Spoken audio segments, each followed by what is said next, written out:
Well, hey, happy Tuesday for anyone out there.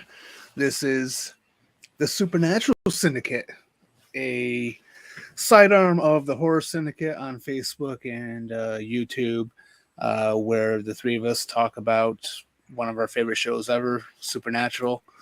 And we are going episode by episode, season by season. There's a lot to cover. We'll be here until we're old people. I'm getting close already. I'm actually starting to price a hover round. I'm older than all y'all. Come on. Luke, you're not a day over 45. Anyway, so tonight we are going to be talking about season 1, episode 6, Skin, which is an episode that I actually particularly really like. So anyway, I am Seth, and I am joined by Virginia and Luke. How are you two doing this evening? Peachy. I'm tired, but excited to be here. Okay. Good and my cat is too. Yeah, they always are. Yeah. So, in this episode, the brothers are on their way to Arizona, I believe, when Sam gets a email from a former college classmate who Sam was friends with about her brother, who Sam was also friends with. And her brother was arrested for the murder of his girlfriend, which she doesn't believe he could have committed because he would have had to have been 2 places at the same time. Dean isn't really convinced that this would be their case right away, but Sam wants to go and see if he can find a way to help. So they travel to St. Louis, and they soon discover that this is very much one of their cases. And in the process, they come across a shapeshifter. And this episode is kind of very significant because of there's stuff that happens in this that's sort of like a catalyst for some of the stuff that happens in the seasons to come, particularly when you get to, the introduction of Agent Hendrickson in season 2. So let's go over some overall thoughts. Let's start with you, Luke. What were your thoughts on Skin? Dude, I'm with you on loving it. I just want to talk about the first thing. When I first saw this, I liked the idea of a doppelganger, but when it changed and it was ripping, that scene is so badass. The music. Yes. In fact, I've drawn that, but him just ripping and shredding the teeth, the fingernails. Oh my gosh. Anything with fingernails and teeth. That's right. That was one of the first images you drew for us, right? Was that moment from this episode? Yeah, I'll have to find a way to get it on here, but I'll get a scan one day. We'll get it worked out. Yeah, but the brothers are refining their craft as they go, and I like. This episode had a couple, I don't want to get into too much because I think we'll talk about it later, but there were some really good scenes that were really fucking uncomfortable to watch for me.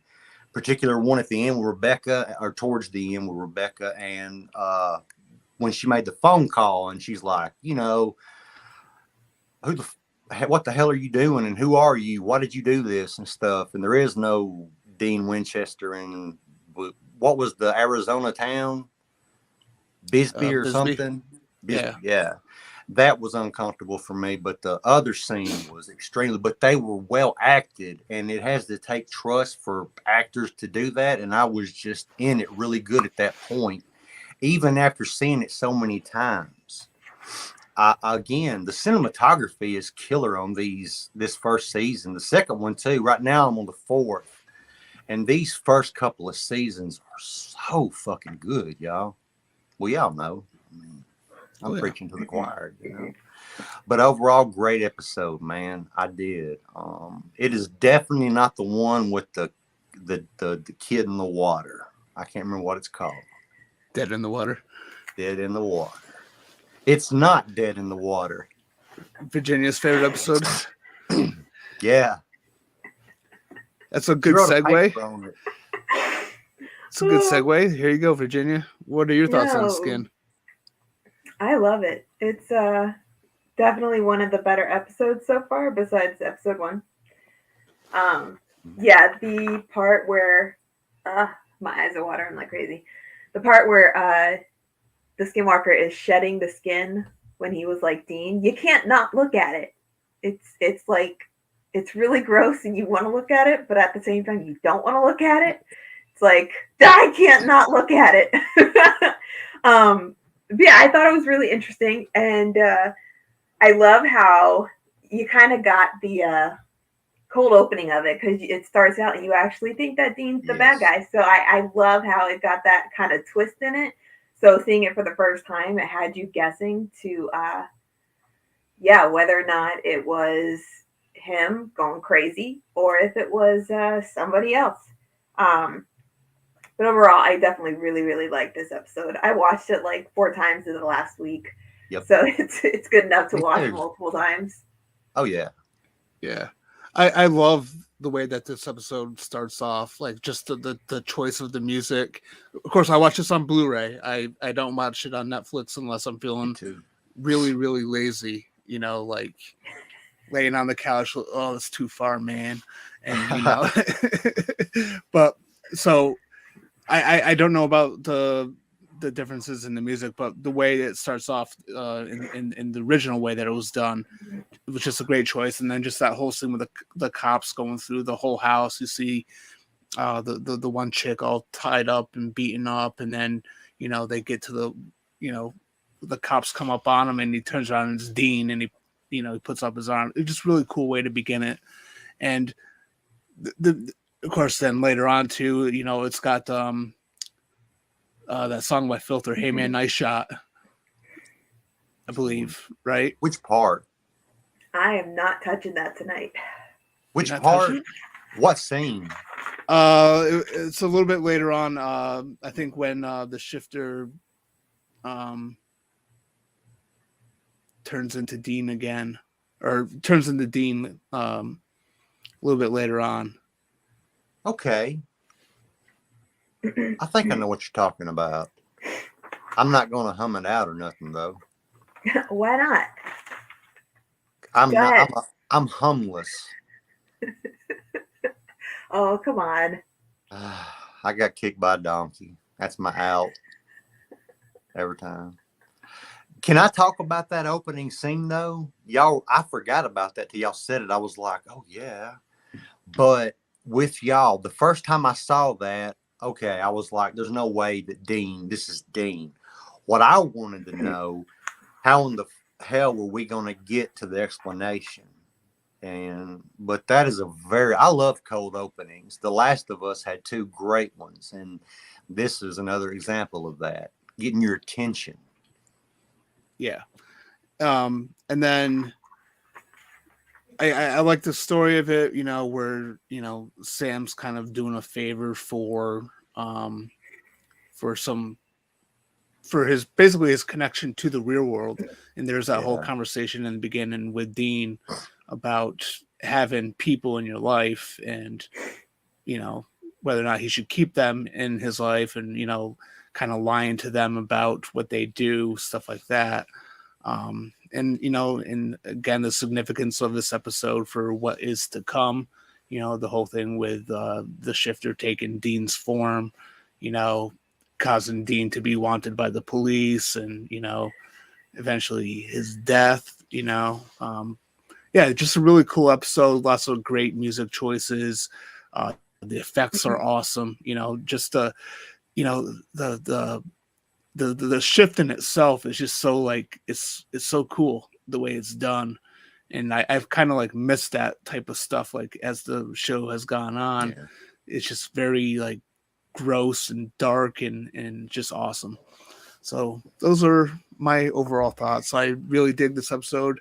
It is one of my favorites. If you guys can keep a list of all the episodes, because what we're going to do for when we conclude the season, we're going to, each rank every episode of the season. We're gonna go through it Yeah. from our least favorites all the way down to boy. our favorites of the season. So yes, you got some stuff to write down, Virginia. Dang it. Hey, dude, when you mentioned You're welcome, by the way. Thanks. the Appreciate connection it. to the real world, that's another thing, man. That's at the end when he has that realization that I can't have a normal life at this point. I've got to commit to this. And as it goes on the next couple of episodes, you see this more and more, especially at the carnival. But it's just like, it's sad to see that taken away from him. He could have had such a different life, you know, but it's sad sometimes. Yeah. But in the end, it works out. Mhm.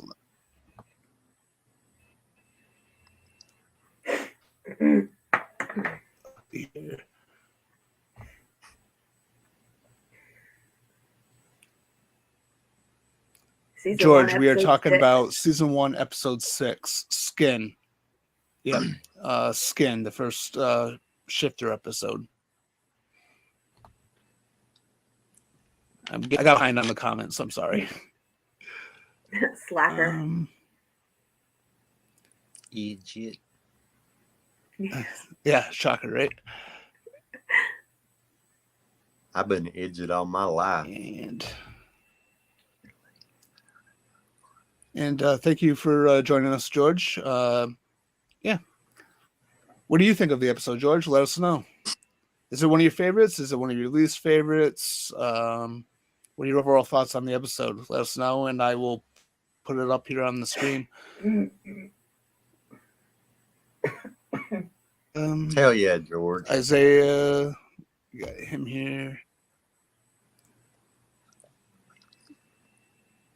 Always agreeing with Virginia. That's because my thoughts are awesome. That's right. Sometimes. And then there's this. Seth, go ahead and read that. Oh boy. Hey For guys, a good I time got call this. Luke Hardiman.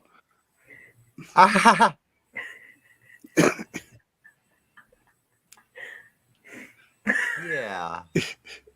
Hey, thank you though. Oh my God, That's out of my pay grade. I'm pretty sure that's what it.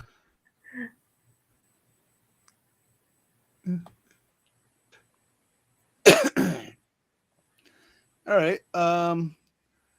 See, George has a couple other comments, but we'll get to those in just a second. So I just want to keep the show going real quick. So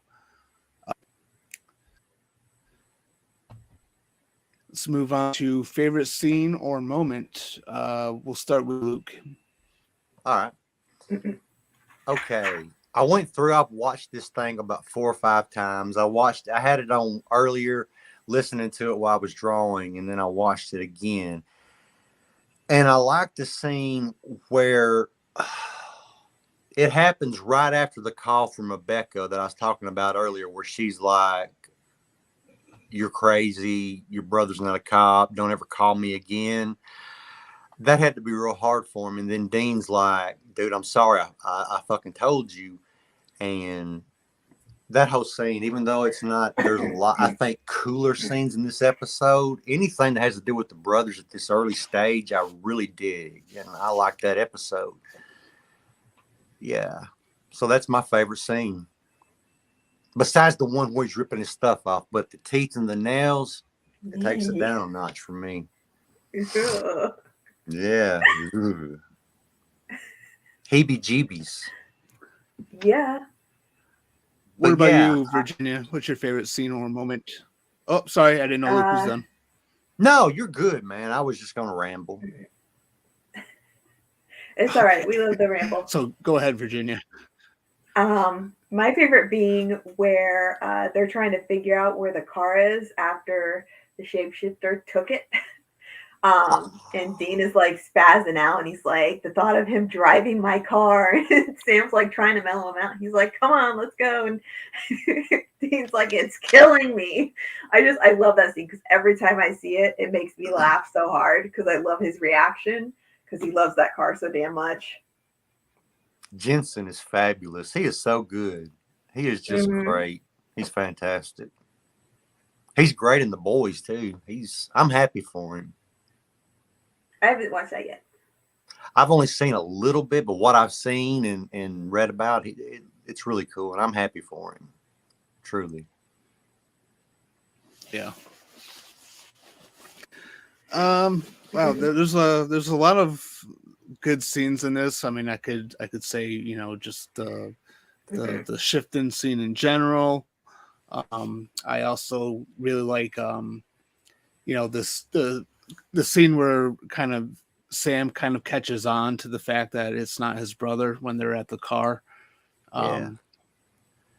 What was it? The whole situation with not having the keys, and yeah, and then just, you know, when the fact that the shifter kind of also has like Dean's memories, stuff like that. Something they haven't really kind of went back to very much later on, I don't believe. But yeah, there's a lot of great scenes. I think those are all my kind of favorites in here. But wouldn't that really mess with you though? That would really mess with me, having somebody that looks like your other partner, your brother, you know what I'm saying? Your everything at this point. And he knows and he can feel what Dean feels, and then he's manipulating and going at Sam with this. That would be fucking tough. But it was cool how Sam, it's amazing how their instincts are. Like when he first heard that EVP in episode 1, he called it, and Dean's like, hey, it's like a bicycle, man. And yeah, I just wish that he could have got the upper hand. But hey, they eventually work it out, and it's all good. So yeah. Going to the next one. Favorite line. Go ahead, Luke. my favorite line, he said this again. It's not that cool though, but I like it. I don't know. Every time he says it in another episode. I think it's before this, but he says there's perks with the job. It's right after that scene that I like where he's telling them, you know, it sucks. You know, we got to do this. You can't have this. You can't have that. But there's perks to the job, and he pulls out his gun. You know, but he said that before too, and I don't know. I just like Jensen a lot. I dig Dean. He could say I like fried eggs and bologna, and I'd be like, that's so fucking cool. So. You'd be like, I'm eating that tonight. Yeah.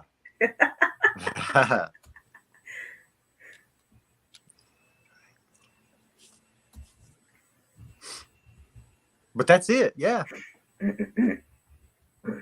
That's my favorite. Okay, what about you, Virginia?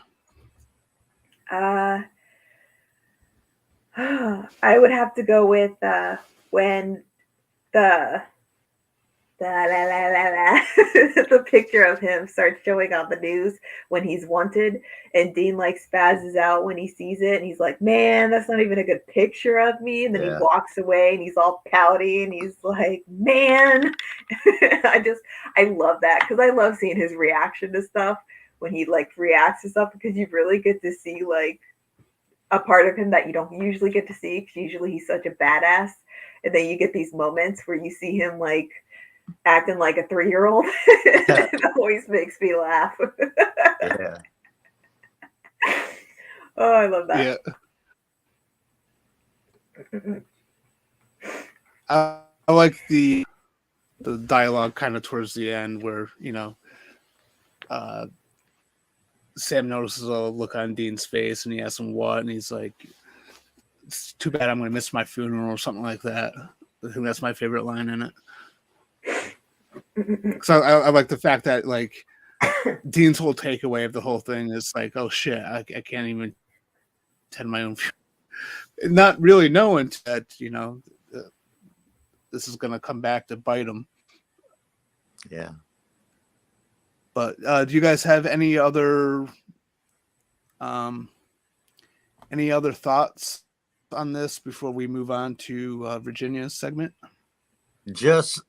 I just think shape shifting in general is cool. It's icky, especially when it like if it goes that route to where they rip off and kind of shed.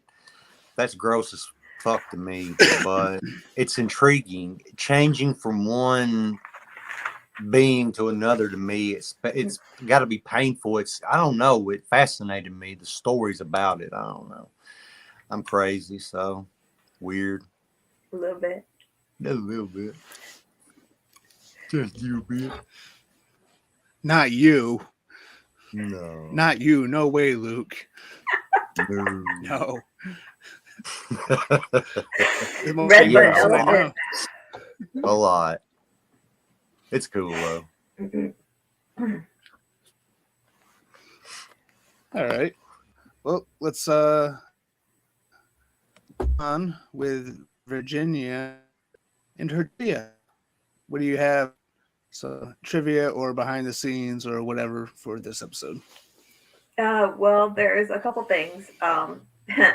My favorite being the bitch count. He says, son of a bitch once. He doesn't just say bitch at all. So I was kind of disappointed in that because I'm waiting for the episodes where it's actually a lot more. I like how you definitely see their relationship get further. And you get to see a conflict between them with them actually, with the shapeshifter getting all of his thoughts and losing my thoughts. Yeah, getting all of his thoughts, and he's actually being able to tell Sam like some stuff that he doesn't like, or that he was jealous of. So I kind of like that, how you got that conflict when you didn't get to see that before, at least not in that way. Let me see. Yeah, with that, it kind of tests the trust that they have with each other, which is kind of scary since they have to lean on each other so much with trusting their lives with each other. Let me see. Oh, and I love that it's the first time that you get to see Jensen act out two different characters in the show. Yeah. Because obviously he does the shapeshifter and then he does himself. So I really enjoyed that because he definitely did a really good job. As you said, Luke, he's your favorite, which is great because he really proves it in this episode. He's really Oh, I love this. Well, he's got so this is what? Oh, I was just gonna say he's got a lot of range as an actor. Like he's kind of underrated. Like I see some people kind of respond to the idea of him being Batman from like people who haven't really seen him in very much, and like a lot of people don't understand the range that he has. That he can go from he can be serious badass to fucking hilarious, and he proves it in the show especially. But anyway, Virginia, keep going. And he can make you so sad. There's nothing like seeing a tough, gruff cry. Yeah. Oh, yeah, like when he talks about when he was in hell. Oh, breaks your heart. That's really dark. Or the rebar. Where was I? Oh, so this is the first episode that you get to see Jensen being shirtless. I'm only saying this because woo, sorry. Do you need to hydrate? Because Kripke, what? I just did. Kripke actually mentioned that he was getting a lot of requests from fans to be able to see Jensen shirtless, and that's the only reason why he finally agreed to do it, which I thought was so funny. It's funny. Oh, I thought that was great, and I knew that Luke would be so excited about that. Yeah, see, some of the trivia stuff, because I was going to ask you guys questions instead of like listing stuff down. You guys have already talked about it, so you're killing me. You're killing me. Where does the episode take place? You already mentioned this. Yeah, Arizona. Yeah, no, Missouri. Arizona is the place where Dean says that he's a detective, where he's from. Yeah. The name of Sam's friend who he received the email from. Becca. Warren. Yeah. Rebecca. Yeah. See? You got that. Oh, there's two of Seth. Double vision. I know. I'm like, wait a second. I know my glasses aren't that bad.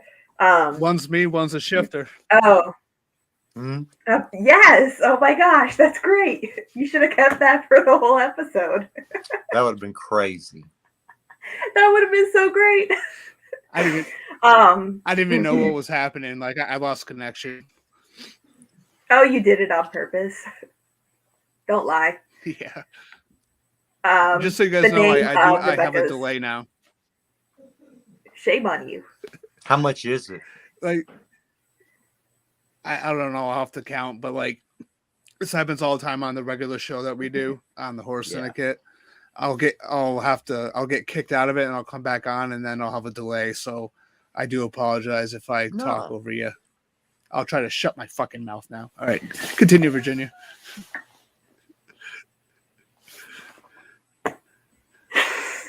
Sorry, good. Name of Rebecca's brother who's being accused of murder. Zach. Oh, good job, Luke. You're on it today. Yeah. You already answered where Dean is a detective from. What is at the beginning of the episode where the police walk in and Dean is like getting caught torturing the girl, torturing Rebecca? What is the song that is playing when that happens? I love it. I didn't know the name either. Like I was like, never heard of the love people. it though. I've heard it so many times, I just don't remember the name of it. Oh, come on. Shame. I still looked it up. No, you can't look it up. That'd be cheating. That wouldn't be fair. Well, then I just wouldn't know. Yeah, it's a song called Good Deal by Mommy and Daddy, because that's a really good name of a group.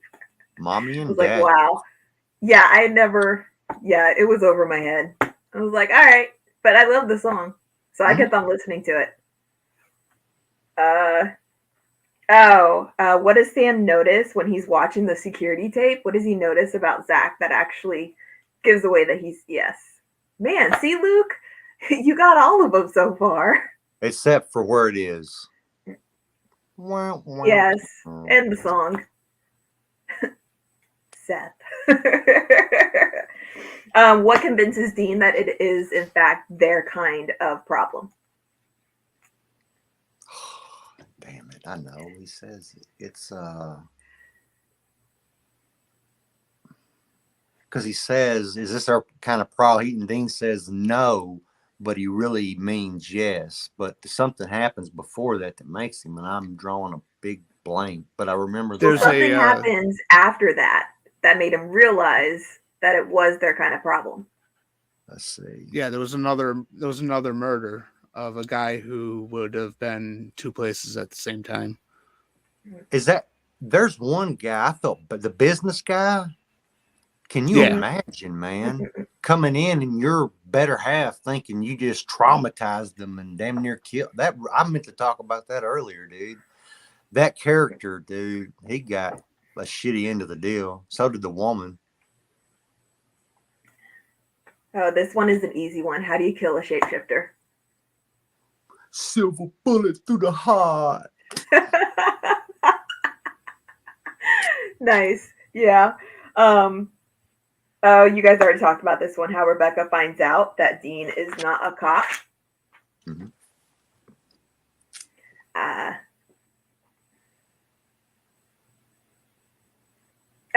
Another one that you already talked about is why does Sam think that Dean is actually the shapeshifter? Luke, you already mentioned it. He didn't have the keys. He didn't have the keys, but it was because, he caught the keys with his arm that was actually hurt. He hid it in the sewers, right? Yeah. And he was like, oh.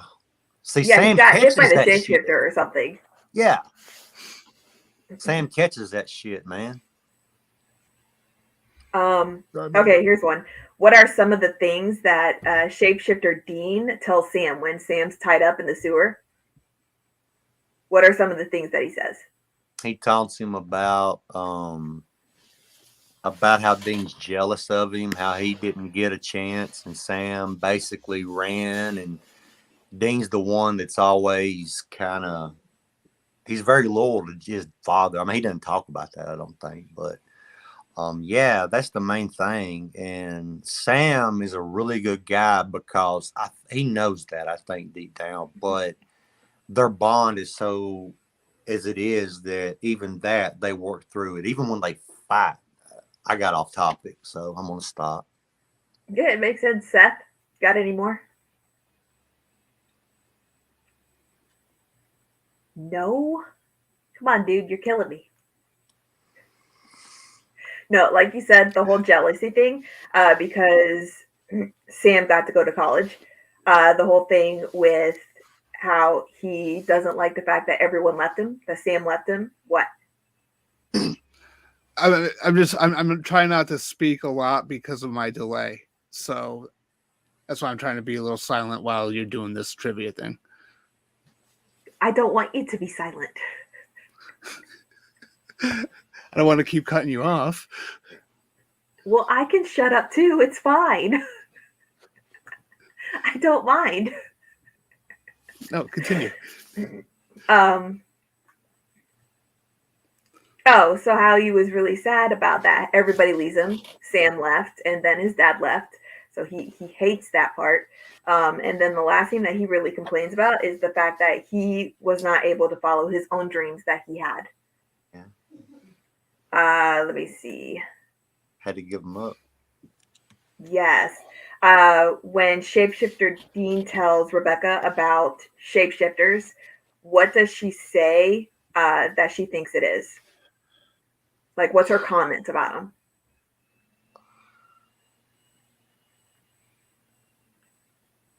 I'm drawing a blank, man. Say it one more time. Okay, so when Shapeshifter Dean is actually telling Rebecca about shapeshifters, she makes a comment. She's like, "What are they like?" And she calls them something. Oh yeah, when they're on the couch. Yes. Oh, I can't remember. I remember him being all weird and shit and all that whole scene, but damn, I don't recall her saying anything. That donkey. Seth Genetic freaks. Yeah. Genetic freaks. Oh, okay. So there's another one about a song. The song that's playing when the shapeshifter, when he leaves the crime scene, when he's actually shedding his skin, when he's in the sewer. There's a different song that plays. What is that song? Badass song in the sewer. Yeah. You talking about an awesome song? See this delay, man. It's killing me. me. No, there wasn't a delay. Luke was just talking. Yeah. I don't know, but I started talking before he did. But because of the delay, I came in after. Are you talking about like the difference between the Netflix and the original? I was just talking about the Netflix version. What's the song that plays? Because I didn't actually compare the two. Because I wanted to ask and I didn't want to give it away, so I just focused on the Netflix songs. Oh, which yeah. See, I only know you are really good at.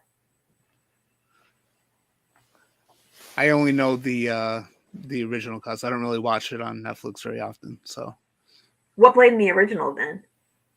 I'm pretty sure it was "Hey Man, Nice Shot" by Filter.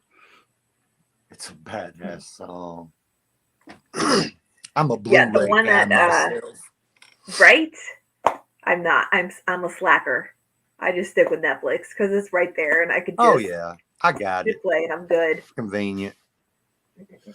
So the one that actually plays on Netflix is by a group called the Death Riders, and the song's name is Mary. I'd like to hear it. I've never heard any. I've never watched it on Netflix. Really, never? Because I have them on Blu-ray, so I just don't. Yeah. Here it is. I'm looking it up.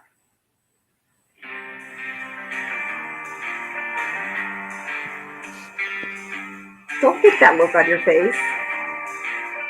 I like it. It's not necessarily bad, but the original I think is better. Can you bring Yeah, up I the can give you original? that. What was the original? I can't remember now. You'd probably have to go by the scene. I'm not sure what. But Seth knew. Yeah, Seth, what was it? I'm pretty sure it was "Hey Man, Nice Shot" by Filter. Hey man. It's a song that also plays in like it was in Demon Night. It was in the Being Human show. It's been in a lot of stuff, but I'm pretty sure that was the song in the on the Blu-ray that I have.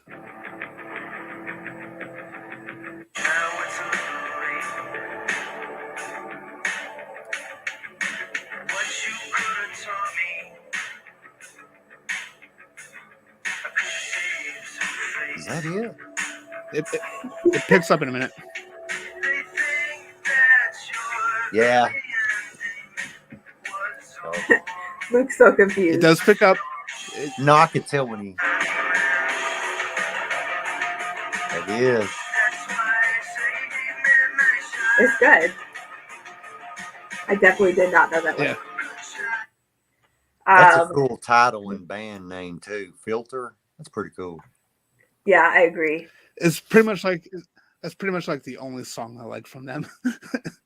It's a cool song, man. It's a very cool song. I first heard it in Demon Night, so it's been with me since It's I was in. a kid. Yeah, I'm gonna check that out. I didn't make the connection. Yeah, it's pretty good. I don't mind it.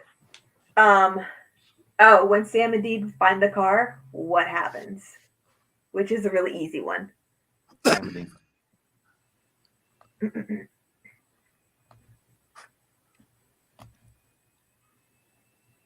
Come on, dude. I can't remember, Virginia. Oh my goodness. The cops show up. That ain't ringing a bell. Yeah. Okay. There it is. Okay. Hell, a while ago, I forgot that he took the car for a minute. When you said how Dean reacted, I was like, what? And then I was like, oh yeah. Because I remember Dean flipping out, and I love that part when like you said, he shows his funny side or sensitive side or whatever. Yes. It leaves an impression. Last one. Seth actually already mentioned this earlier, which would be, what is Dean talking about when he says, I'm sorry that I'm going to miss it. So I'm going to miss it. Yeah, his funeral. There we go. That was originally my favorite line, but guess what? I forgot. You need to start writing this down. I'm kidding. It wouldn't. I'm just slacker. That's all. Right. That's all I have. That's it. Okay, so give me 1 second here. Before we move on to Luke, I do want to put up some of the comments that we've had.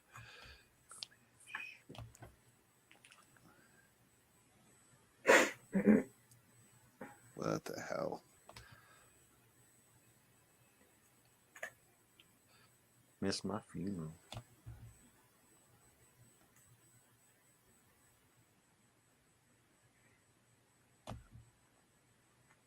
Okay, so George says next time that he will watch the episode prior to this. We usually go on Tuesdays around 9:30. We have been a little flaky lately due to illnesses and taxes and all this other stuff. Hey, it's 8:30 my time. Messed up. So we've been a little. 9:30 Eastern, 8:30 Central. 8:30 here too. Yeah. Yeah. So yes, we've been a little flaky lately, but typically what we like to do is Tuesdays at 9:30. We are going episode by episode through each season. As we complete each season, we'll do a show where we kind of talk about the season as a whole. We're going to rank all three of us are going to have our different lists of how we rank each episode of the season from least favorite to favorite, stuff like that. So I hope you join us in the future. Follow us. I don't know. Are you watching through the horse, the Supernatural Syndicate. This is we're on YouTube through the Horror Syndicate, but we also stream this directly to the Supernatural Syndicate page and the Horror Syndicate Facebook page as well.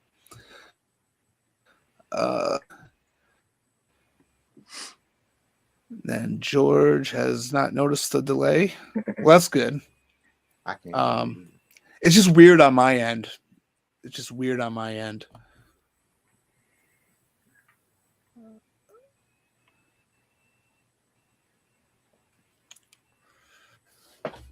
Different songs, yeah. Of course, And the one time I don't finally- actually compare the songs, somebody mentions it. Yeah. And Demon Knight, yeah. I love Demon Knight. Motherfucker. So we shall move on. So let me get back to the banners.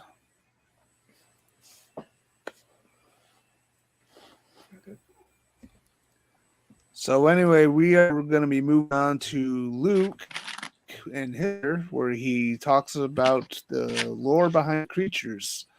He does a little bit of his own little research into the creatures. I don't know how the segment is going to go in the future when we get back to some of these again, but go ahead, take it away, Luke.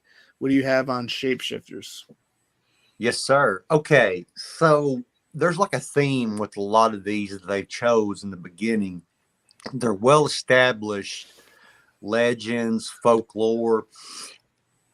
Okay, I'm going to ask y'all, the skinwalker or the shapeshifter, how far back would you guess in human history? It's, say, give or take 4,000 written history. How far back would this go, this tale, would you guess to make? I would say very, very, very far back. Yes. I mean, humans have always been superstitious, and especially the shapeshifters, werewolves, vampires, those type of stories. They've been a part of human history for a long time. So I would say very, very far back. I couldn't tell you when though. Dude, it goes back to the Epic of Gilgamesh. That is the first poem, story, or narrative with characters, gods, monsters, 4,000 years ago. It's beautiful. It's on these stone tablets, the Epic of Gilgamesh. And in it, there is a female wolf, a woman who can transform into a wolf. The first werewolf. Before even really being a werewolf. Lycanthropy, I'm going to tell you where that comes from, too. I love all this shit about werewolves, but it's some cool stuff about many different mythologies. I mean, we're going to find out about stuff from Scandinavia, from Roman mythology, from Greek mythology. And so 4,000 years, the Epic of Gilgamesh. And the next time we see a big thing, this is in Greek mythology, is Homer's Odyssey. And in that, Odysseus and his men come across Circe, and Circe actually turns Odysseus's men into swine. He had the power to transform people into cats, dogs, wolves, bears, or piggies. So that's that. This is cool. Do y'all have any idea where the name lycanthropy comes from? Yeah. You do? Tell me you don't. He would. He would. Yeah. Well, okay. Go ahead. Lycaon, King Hey, Lycaon. let him answer. Oh, I'm sorry. Go ahead. No.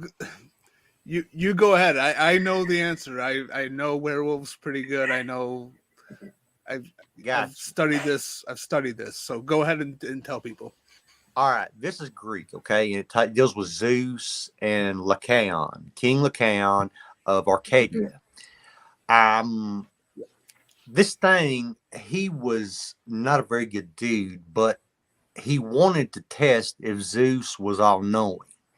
And his thinking was, I'm going to murder my child, have him roasted, and I'm going to try to feed him to Zeus. And if Zeus can tell, yeah, he's the god of gods, he's the man. But if he can't, so what? Well, it turns out that Zeus was appalled, disgusted, and he actually cursed Lycaon in the form of a wolf. What I don't get about this legend or whatever is he transformed his remaining children as well.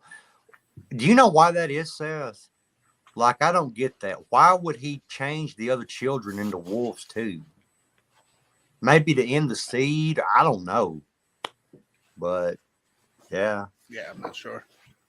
But Lycaon is where Lycan and lycanthropy comes from. So, am I saying that right, Seth? Lycaon? Lycaon? Yeah, I guess. Yeah. And then, speaking of Zeus, we have Metis. Metis was his first wife and the mother of Athena. And she had the ability to transform into any beast, fowl she wanted to. In fact, some of these I would read about and they would turn into birds. And I'm like, how can you change human size? And a lot of times it wasn't physically, it was their consciousness transferring from one physical being to the other. So if it's really a small creature or something, in some cases, in some cultures, instead of it being like I'm going to shrink or whatever, it's actually more of an ethereal type deal. And have y'all ever heard of the Scandinavian Mara? Mara? Ooh. Okay. This is some wild shit. These are not the first, but for a long time, man, like they're basically just wolves. They're transformed in and they're like on four legs. And I think those are cool, but I love bipedal. If they can go bipedal or even on all fours, to me, that's scarier because it's fucking unnatural. A wolf is scary, but I think I can put I don't know, but a fucking 8 foot tall bipedal wolf booger bear, I'm gonna shit my britches. So, but the Mara were female.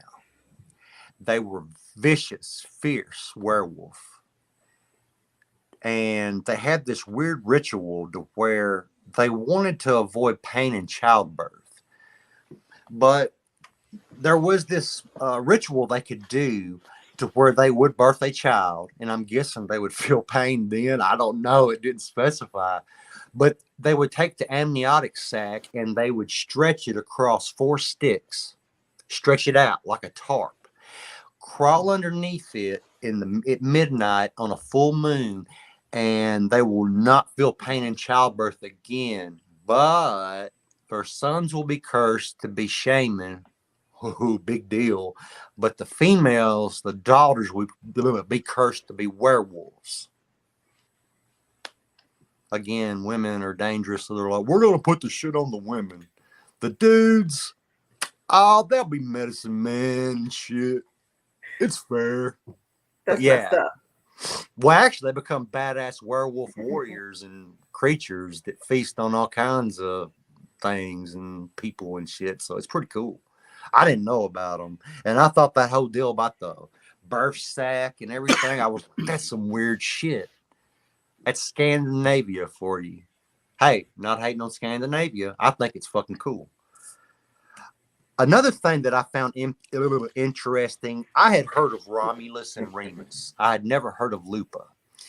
And this is Roman mythology. In fact, this is going to tie into werewolves and the founding of Rome. And Lupa is like this badass. They have a statue. Oh, it was made like, I don't know the exact date. I'm going to say 1,500 years ago because it was a minute. And the deal was Mars and Rhea Silvia were Romulus and Remus's, these little twin babies, mother and father. And Amulius wanted to be ruler of it all. So he had Mars and Rhea Silvia killed, and he had the babies left on a bank of a river. Well, Lupa found them, and she let them suckle from her tits. And there's a statue in Rome of this cool-looking wolf, female wolf, with these, wolf tits that are full of milk, whatever. The cool thing is that Romulus and Remus weren't originally sculpted with this statue of Lupa.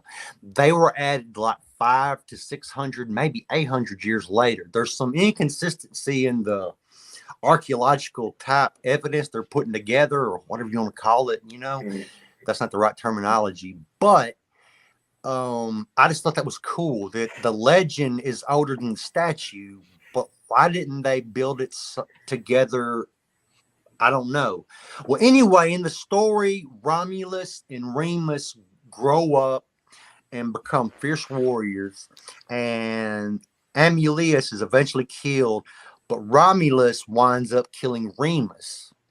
Fratricide, his brother's death, and then he founds Rome, becomes king. How cool is the name Romulus, though? I didn't know that. Again, the more you know. Star. Ooh. Next, Skinwalker. Okay. Navajo. Ye na o Lushi. I'm going to spell this for you. YEENAOLDLOOSHI. How would you say that? Ye na o Lushi. That is the Navajo word for skinwalker. Okay? We talked about skinwalkers a while back, and Ye na o Lushi means he who goes on all fours. And this started coming out of the First Nations. I kind of touched on this with the Wendigo, and I do get to talk about the Wendigo again with this, y'all. So that comes up in like another one or two things, but the Wendigo's on here. Okay, skinwalkers. And the thing was with most of these, I didn't know this either, is that while I knew you would wear the wolf skin, there was a ritual of dancing around the fire at a certain time of year or night, moon, and you could transform into a wolf beast, a coyote or a wolf, bear. And also in Europe, this was a pretty big thing, the belt. I think it was in Europe where the belt would come into stories. People would wear these belts, magic belts, and transform into these beasts and kill kids and take them. There's cool engravings. Like I said earlier, a lot of the original stories of what you would call a werewolf before they were lichens or lycanthropy, in like the Middle Ages, they started showing these engravings. There's one of this bipedal werewolf like biting someone, and it is just so badass that back then, I don't know, they were as talented as we are now, if not.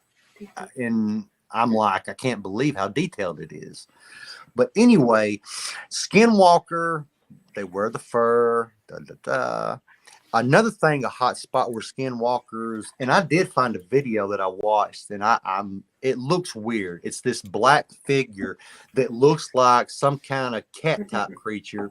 It goes in and it looks like it but it's just a camera trick. They broke it down, but if you just was to watch it, it looks like a beast turning in. It's shadowy and stuff, but it does. It looks like a cat or a wolf turning into a man crawling away.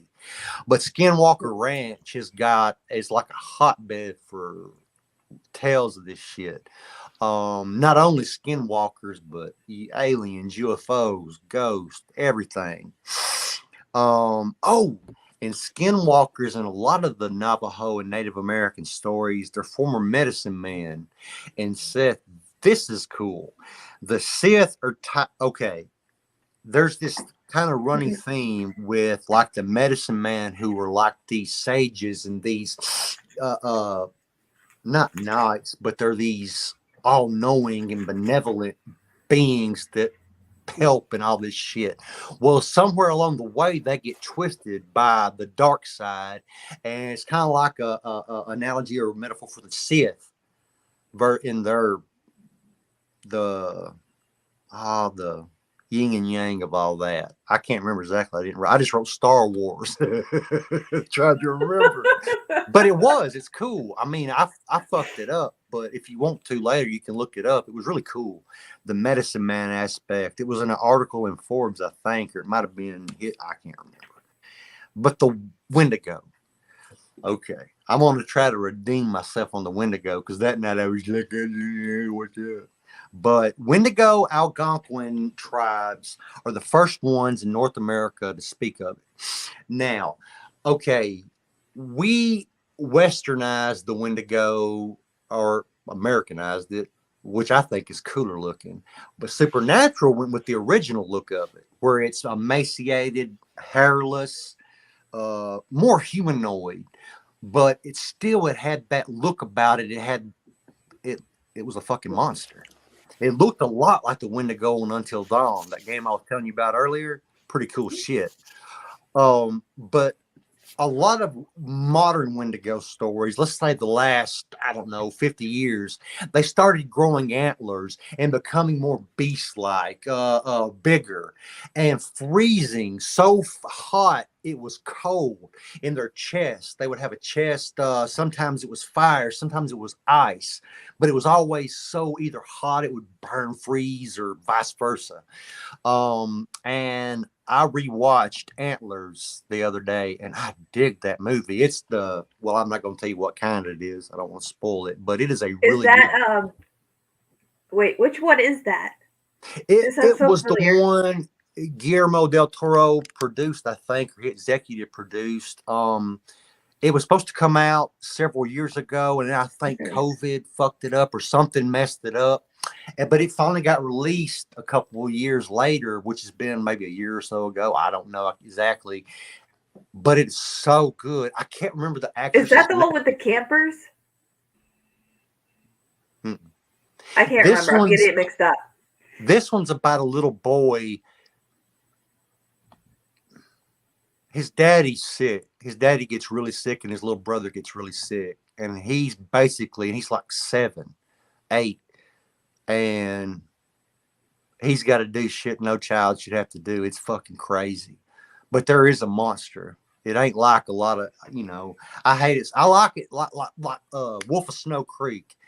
You think, I just spoiled that for people. I'm sorry. But Wolf of Snow Hollow? Yeah, I was trying to tie in a point that sometimes I don't like when it's revealed not to be the monster, but in that particular one, it's a monster. So in Antlers, anyway, I did the opposite for Wolf of Snow Creek. I cut myself, but it's off. But yeah, man, the Wendigo is probably one of my favorite monsters, and it is said to have Wolf of Snow Hollow was banging, dude. It just has a twist. And in that one, I enjoyed it. Yeah. But most of the time, I don't. I guess it's just not done well. Fuck, I don't know. Maybe I'm in a bad mood. I don't know. But Wendigos have an insatiable appetite. I wish that twist wasn't there. Me too. It don't make sense in some instances. A human can only... Oh, never mind.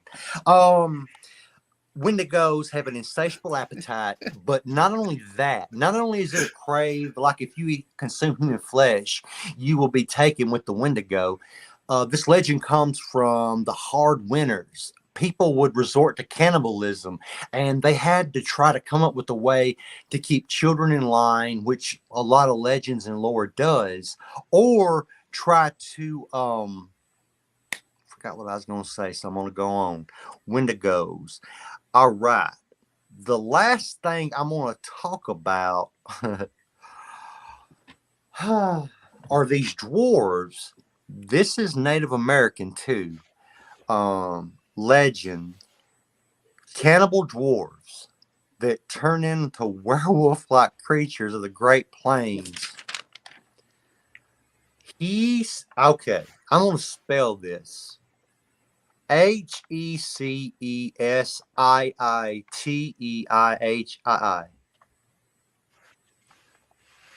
He means child-sized creatures.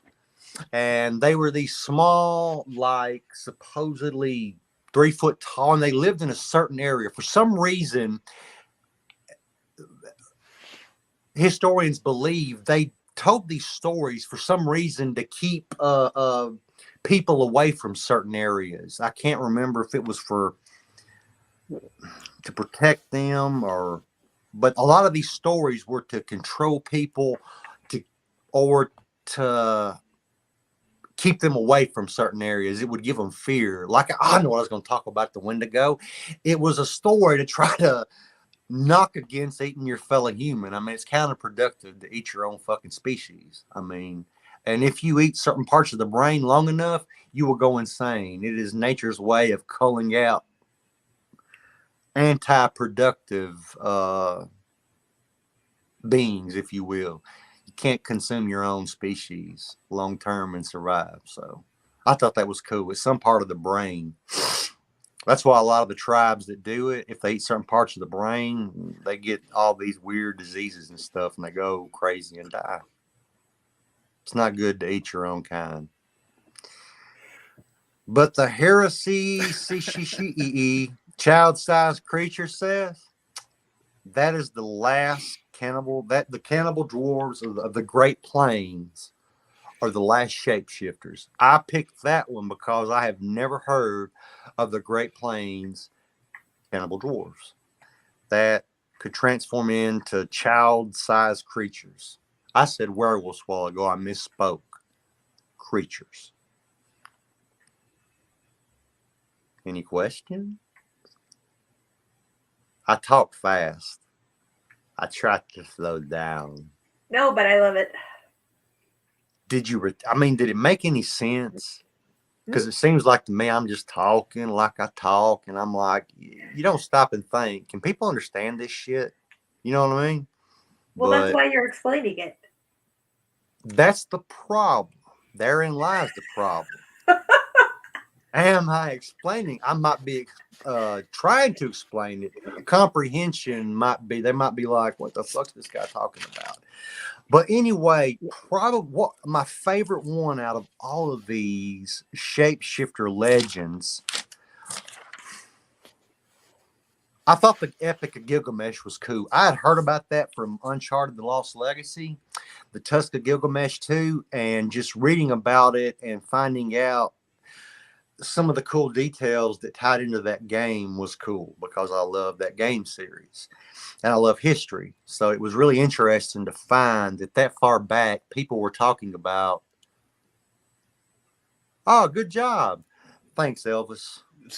I'm kidding. Yeah. Thanks, George. Appreciate it, brother. But yeah, man. Wendigos is probably my favorite. Hell, I like it all, Seth, Virginia. Remember when I first started this, what did I tell you I like? Monsters. So that's it for my shtick tonight. Well, very good. Both your segments. I couldn't hear you. I think we shall move on to final thoughts. You guys both did a great job with your segments, and now we're going to move on to final thoughts of the episode. Yes, sir. You guys were okay. So, what are your final thoughts on the episode? We'll start with Jay. Start with who? You. I'll go if you want me to. Don't be me. No, I really like the episode. It's definitely better than a couple of others. I enjoyed watching it several times, and I really liked the character development and the Dean's comedy. It cracks me up just thinking about it. Yeah. No, I really like it. I think overall it's a really, really good episode, and it's got a good storyline. And like I said before, I love the character development. I think I probably say that about every single episode because that's just so important. But yeah, that's all. Luke's turn. Oh, speaking of shapeshifters, doppelgangers, or whatever, if you have HBO Max, check out The Outsider. It's a story by Stephen King. The book is cool too. The book is really good. But the series, man, it's like 10 episodes. The name just escaped me. He plays the Skrull in Captain Marvel, the good Skrull. He's in No Way Home as well. Nick Fury playing Nick Fury. He plays a detective in it. Jason Bateman's in it. Oh my goodness, so many people are in it. It is amazing, and it's about El Cuco.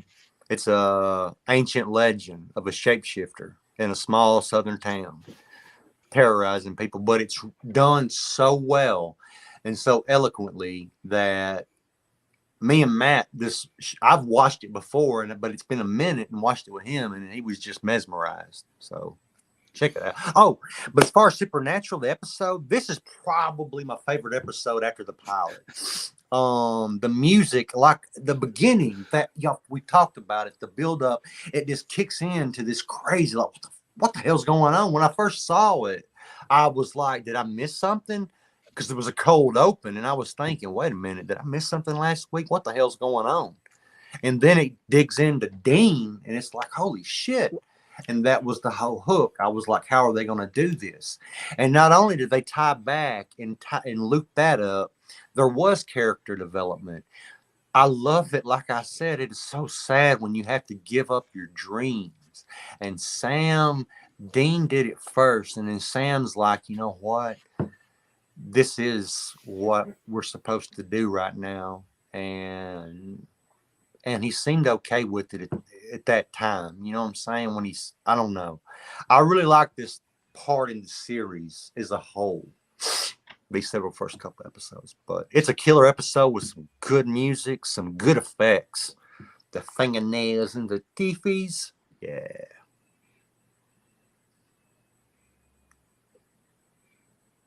Yeah. That's it. So for me, it's definitely definitely in the top 5 of the season for me. I'll have to kind of reevaluate at the end, but I do feel strongly about this one. I do like all the shapeshifter stories throughout the entire show. One of my favorite episodes from season 2 involves a shifter. And yeah, the bank one. But yeah, this is a really good episode. I really enjoyed it for the music, for the horror of it, for the effects, and obviously the characters. I mean, season 1, the first half of season 1 is all about building the characters and their personalities and their relationships, and it continues to get better every time. So yeah, I love this episode. You guys have anything else to say before we close out for the night? Yeah, man. I want to kind of double back. When I said it's my second favorite episode of I didn't mean of the season, just from what we've covered so far. Well, that's a Towards cop-out the end answer. Toward the end of the season, those become more my favorite. But this skin episode, dude, I can watch it anytime. I've done watched the damn thing in these last couple of weeks. We were kind of sick and everything. I probably had the thing on 10 times. Not every time that I sit and watch it just all the time, but most time I did. It drove my kids crazy, but and my coloring book is coming. It's just taking a while. I talked to him the other day. She's like, patience, Grasshopper. And I'm like, I don't have no patience. Grasshopper. I didn't say that. I was like, yes, ma'am. Oh, I'm having a hard time coming up with games, y'all. Do we want to ask them or do we want to just wait?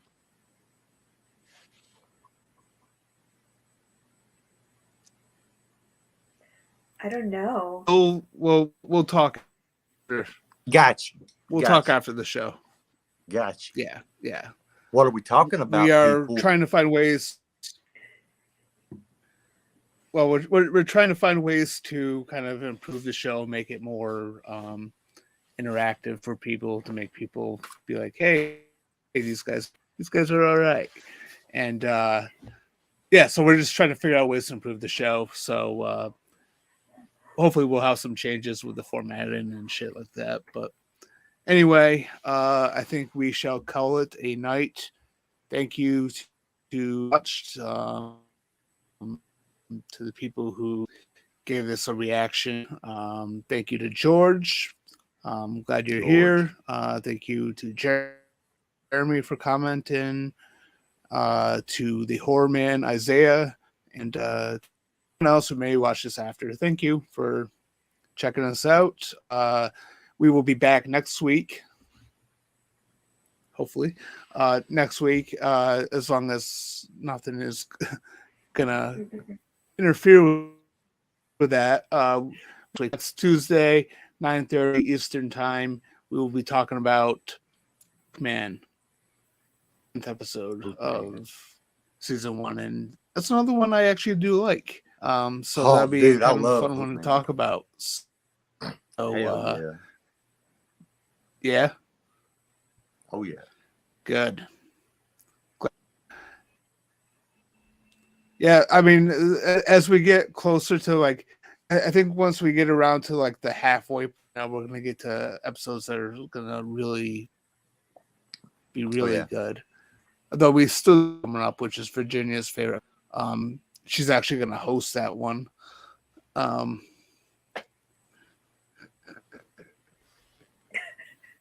Virginia. So